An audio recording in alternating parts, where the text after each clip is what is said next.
Have you ever stared at the night sky and asked yourself why we're even here? I mean, really, we're born, we live, and then we die.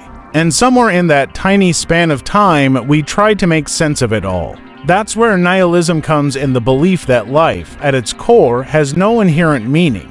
Think about it. We chase careers, money, love, success, hoping that these things give our lives purpose. Religion promises a higher meaning.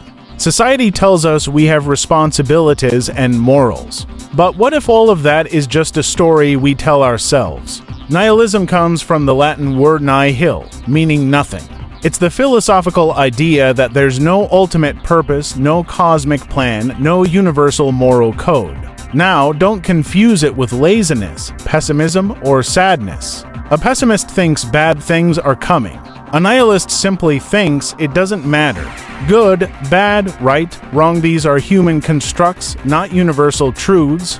Nihilism isn't just one thing either.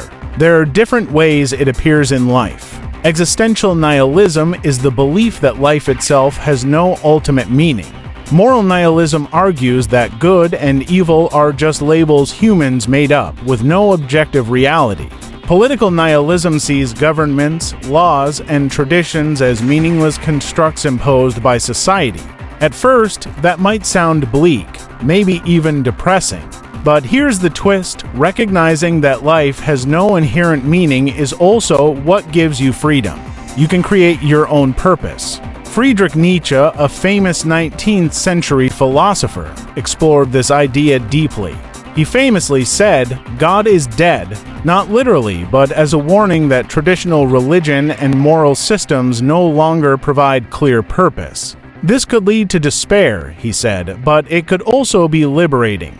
If the universe doesn't hand you meaning, you get to make your own. Albert Camus, another philosopher, described life as the absurd. The absurd is the tension between our search for meaning and the universe's indifference. Camus suggested that instead of despairing over this, we should embrace it. Life may have no ultimate purpose, but that doesn't stop us from loving, creating, exploring, and laughing. In fact, it's freeing. There's also a fascinating paradox in nihilism. By believing in nothing, you're still holding a belief. It's self-contradictory, yes, but maybe that's the point. Life isn't about absolute answers. It's about questioning everything and deciding what matters to you.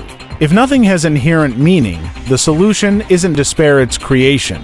You get to shape your own life. You can build relationships that matter to you, pursue passions that excite you, explore the world without needing approval or justification. The universe doesn't care, and that's the beautiful part. Your life isn't dictated by invisible rules. It's yours. Nihilism isn't the end of hope.